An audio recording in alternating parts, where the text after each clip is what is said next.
Hello and welcome to Always with Awareness. I'm Awa and Doug. And I'm Douglas Lodmell. And today I'd actually like to talk about your experience growing up in Africa. Oh, really? Okay.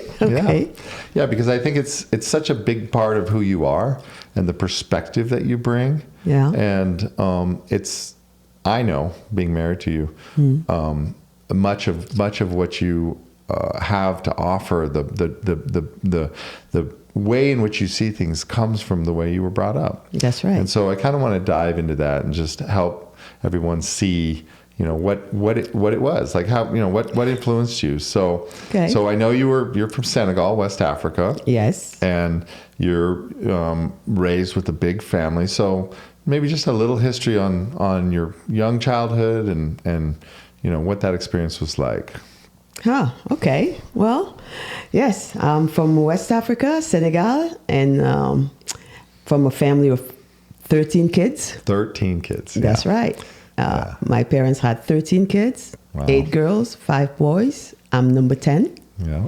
And growing up in Africa was what I would say, very beautiful and safe upbringing. Yeah. Really, so great childhood, not a lot of trauma there. Yeah. Beside that, in an early age, we lost our dad.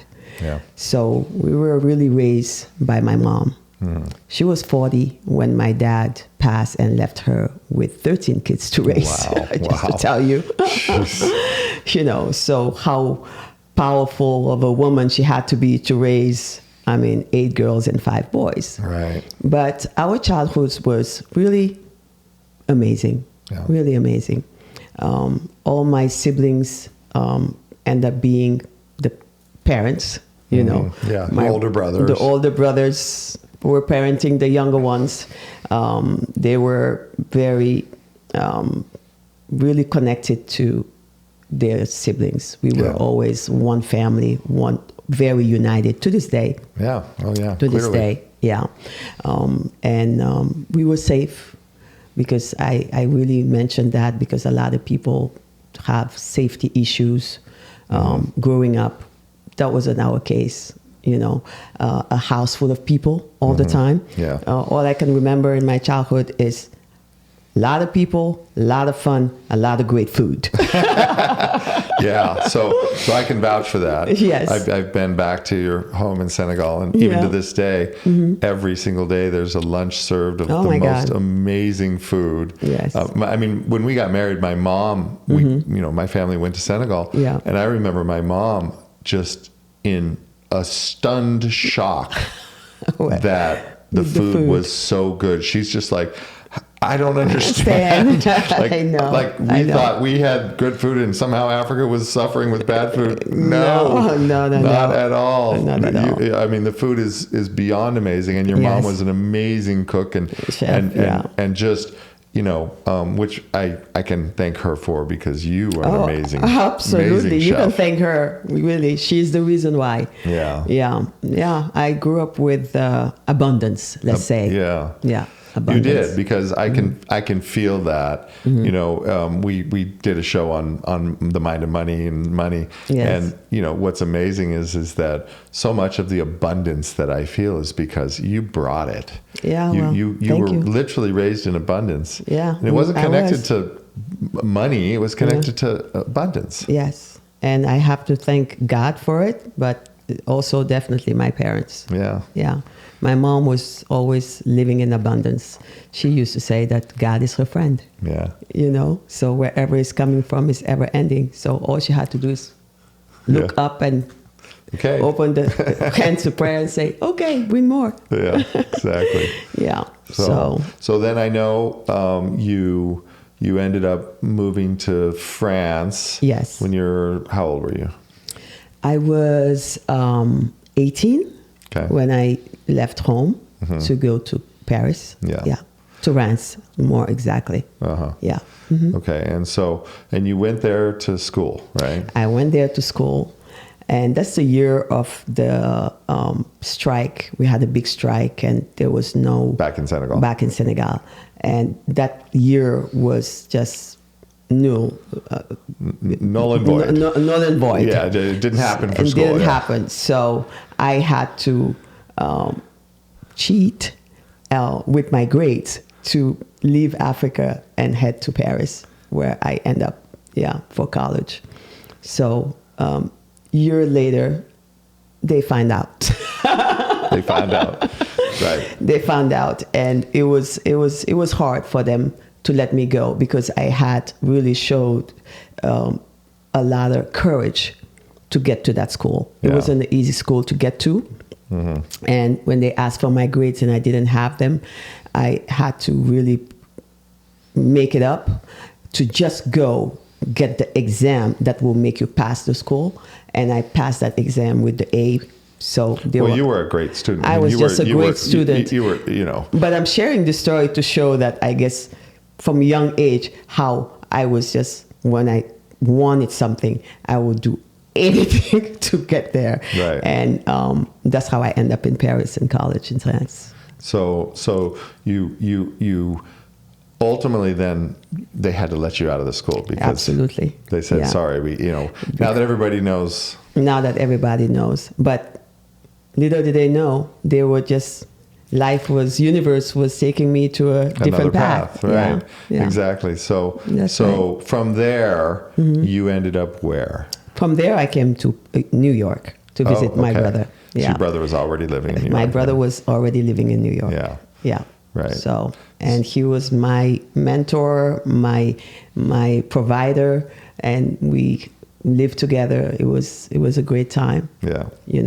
So then, and that's where you learned to speak English when you That's moved? when I learned to speak English because I do speak 4 languages. Yeah. Wolof, my mother tongue, that is spoken in Senegal, and French, because we used to be a French colony, and English, very late, by the way. I was 22, 23 when I learned English. Yeah. Yeah. And then since we've been married, you've learned to speak Spanish and Portuguese. So it's really almost 5 languages. Almost 5 languages. Yeah. Right. And so that kind of sets the stage. Yes. But that doesn't yet answer the question of why you think so differently. Because I can tell you do. You have a very different thought process. And it's what makes your perspective so unique and so valuable to so many people. Mm-hmm. Where do you think that came from? I mean, now that you can see your own growth, I mean, do you have a sense of where you got that?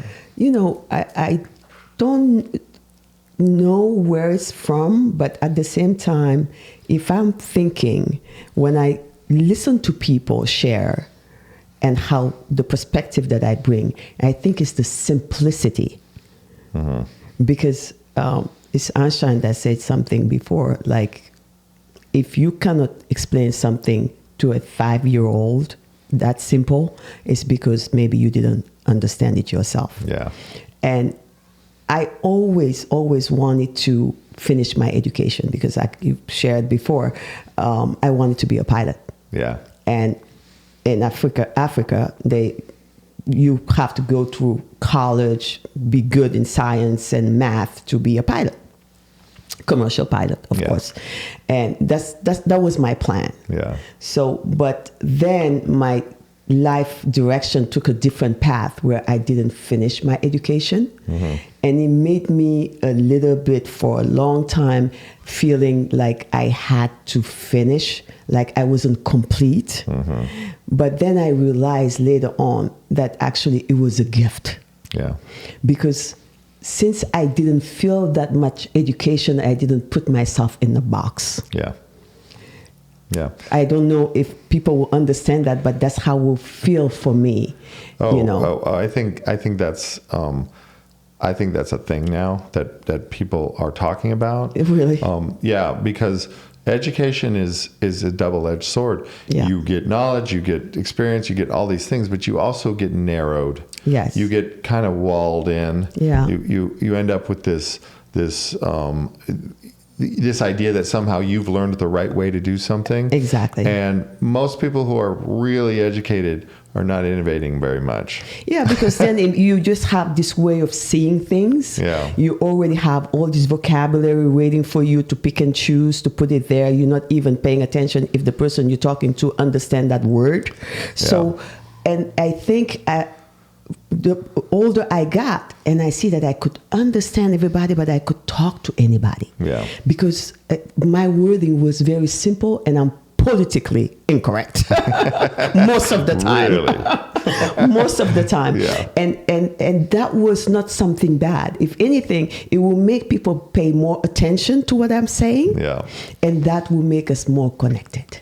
Right. And I think that is probably what I'm getting at, is that ability that you have to connect with people, and not necessarily the words they're saying, because sometimes the words don't match what they're really saying. Yeah. And I've witnessed you be able to pull out of somebody what they're really saying and repeat it back to them. Yes. And watch their reaction, be like, what? Yeah. Like, it's like, there's like, their wires are crossed, but understanding what you're really saying, and sometimes the education and the facility of words allows you to kind of hide in all of that. If you have it in there and you really identify with it, and not only that, you appreciate it and you say that's who you are, you're going to use it. Yeah.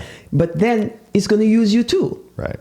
To the point where sometimes you use your knowledge not only for connecting, but for disconnecting. And that's sad. Well, I don't have that problem, and now I own it, because for a long time I didn't own it. I was very feeling, what's the word? Not overwhelmed, but intimidated. Okay. That's the word. Yeah. Intimidated. And I know we talked about it, where I'm like, okay, I want to be a lawyer. I want to do this. I want to go back to school. And you go like, honey, you are the lawyer in this house. There's, between the two of Please us, don't go to law school. You're the one that can make the arguments more clearly and succinctly. Yeah, absolutely. Exactly. So and that's why, with time, with age, with wisdom, you realize, wow, that was a gift. Actually, it was a gift. And it's not because I didn't get education that way that I wasn't smart, or I wasn't capable of understanding people or understanding things or whatever it is. So, well, I would argue more capable, because you're able to just connect on that level of really listening to them, really trying to understand them. That's and so right. what I notice is that you hear what's really being said all the time. Yes. And then you're able to just say it back. That's right. And that leads to greater connection. Yeah. And oftentimes, there's a disconnect because people aren't used to that. Yeah. They're not used to it. And again, I thrive when I'm connected with people. Yeah. It's just that simple. For me, if we are here, it's for a reason. Yeah. If you are in my space, it's for a reason. Yeah. It's definitely not for you to be a closed book, that I cannot connect with. Yeah. So I pull people, I pull myself, because I believe that that's what we have to give to each other. Mm-hmm. That part of the people that they're hiding actually is the most beautiful part of them. I remember one of our friends who's educated, successful in life. The conversation that he has for you are different, more intense than the one he has for me. But why? Because I take him there. Yeah. I had one day to have him share his relationship with his mom, because just I was listening. The way he was sharing it was just saying it, but keep on going to something else. But I stopped there. And I remember sharing with him a proverb that we say in Senegal, which is, the kid is the egg and the parents are the stone. Mm. When the stone fall into the egg break. If the egg fall into the stone, the egg breaks. Right. So doesn't matter.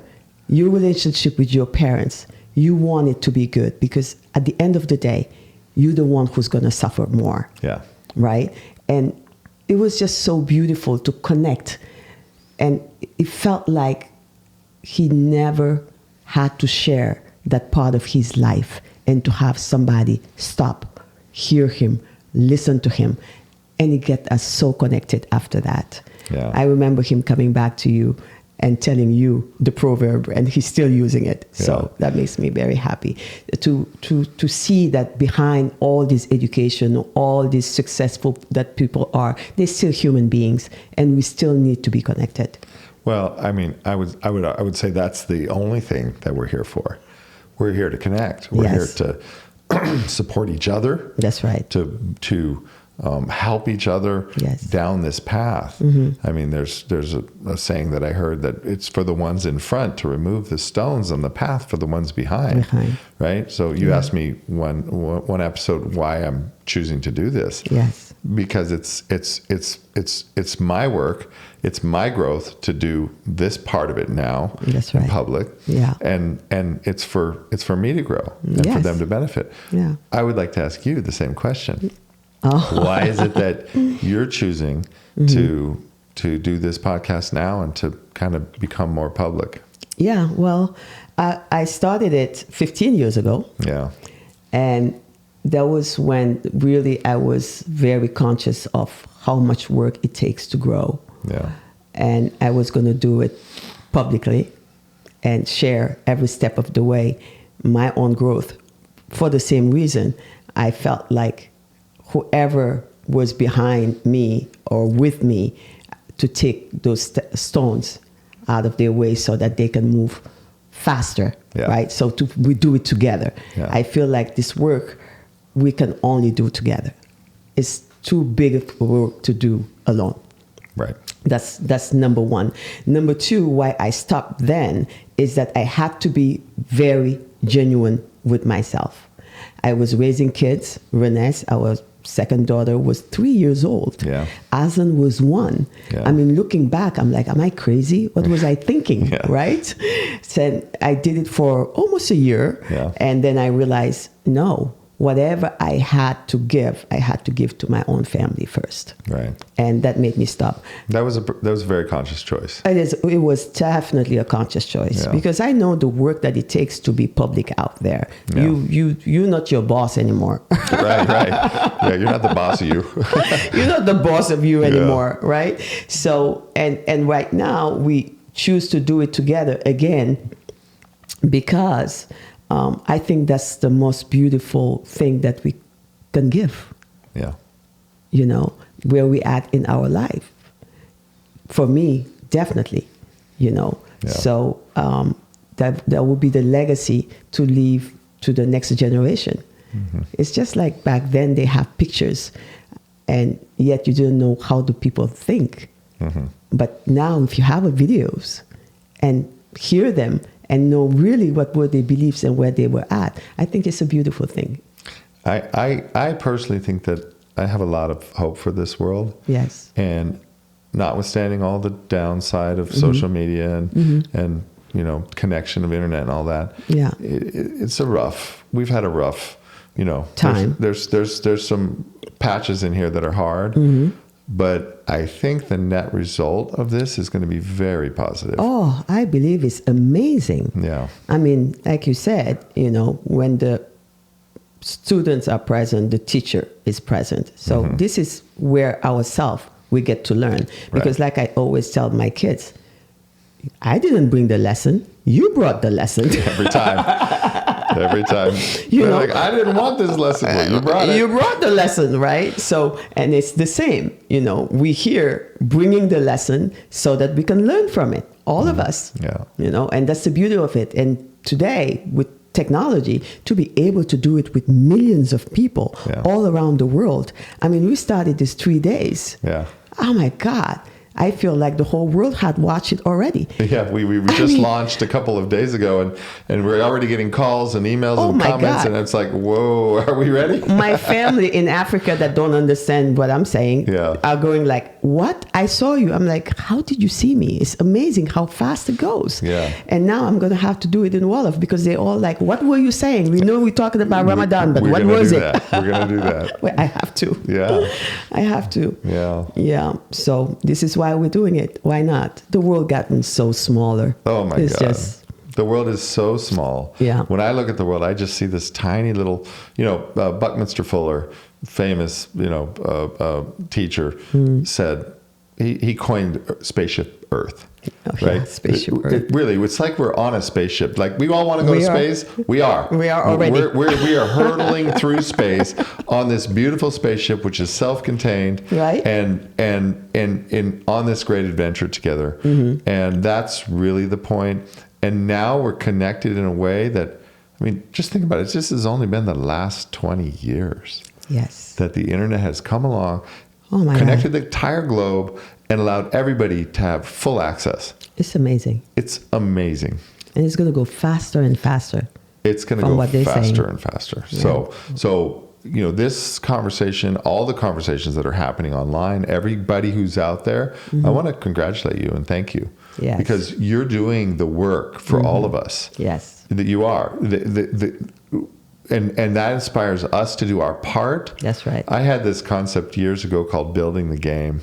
Yes. And it was about building a global game which would help everybody grow. Yes. And it's already built itself. It's That's it. This is the game. That's the game. We are in the game. So we are contributing our part, which is to share our growth, to share our what we've learned. And we're not done growing. No. We are, this is just the next path in that growth. That's right. Right. Yeah. Okay. And we're doing it together. Wow. All of us together. Yeah, we are doing it together. Yeah. So what would you like to see for yourself in this venture? I mean, what vision do you have of the future for this podcast, or how you are participating in the world? More healing. Okay. I have done enough.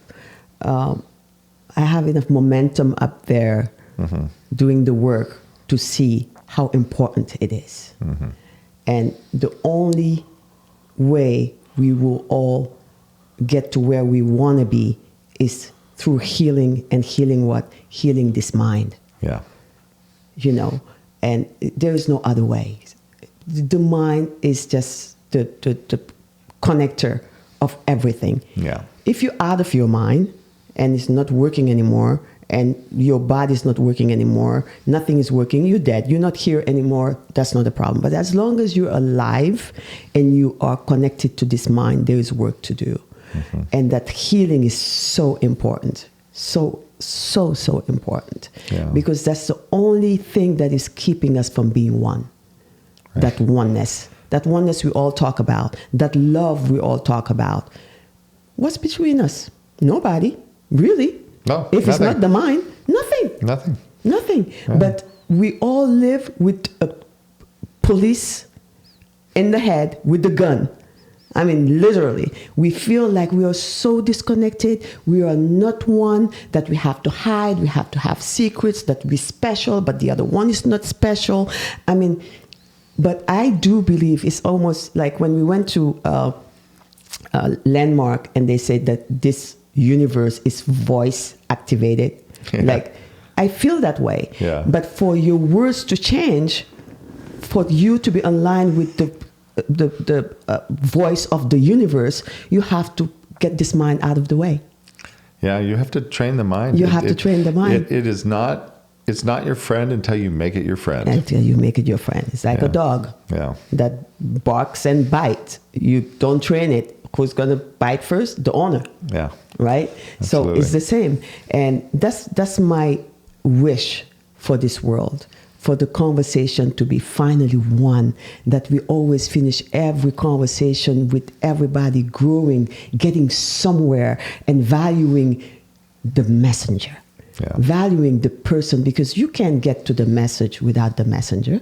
Right. But if you had already erased all types of messenger and say, well, this one is not going to teach me because she's a woman, and this one is not going to teach me because she's gay, and this one is not going to teach me because she's black, and this one is going to teach me because she's ugly. Well, who the hell is going to teach you? You know what I mean? We in this together, and everybody have something to add to your life. And I guess that's what inspires me enough to want to do this work. I want to see everybody adding what they adding. And I think it's the beautiful world. Wow. Yeah. I want to be in that world. I'm in it already. Yeah. Yeah. In here, I'm in it already. So I'm here to just express it, to allow it, to allow it. Yeah. So everybody's invited to add, and that will make it just a beautiful world. Yeah. Yeah. Yeah. Well, and I mean, this is the work that we have to do together. All of us together. Well, it's not exempt. If you don't do it now, conscious and awake, you're going to do it maybe on your deathbed. Yeah. Why? Because you're going to realize that you're going to go with all your fears, your regrets, your judgment, your pain, and it's not going to change nobody's life but yours. Yeah. So, I'm just choosing to do it consciously with whoever wants to do it with me. Well, that's a beautiful way to see this world. Yeah, that's how I see it. Yeah. So, wow, I don't know that I can follow up with anything better than that. I mean, I'm still, after 20 years, stunned at you all the time. Oh, my God. Daddy, this is not the relationship show. Oh, okay. Well, aren't all of them? This is not the falling in love show. Well, I think they all are. That's the whole point, right? Yes. I mean, how you do anything is how you do everything. It's always how you do everything. Yes. No show is disconnected from another show. That's right. No conversation you have is disconnected from another conversation. Well, thank you. Thank you. Yeah. I can receive. Yeah. Thank you. Yeah, my pleasure. Yeah. Well, this was great.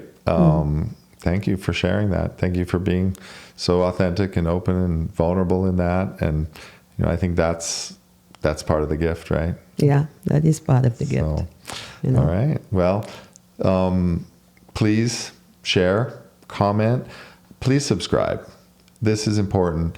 It helps us to do what we're doing. It helps to get the word out.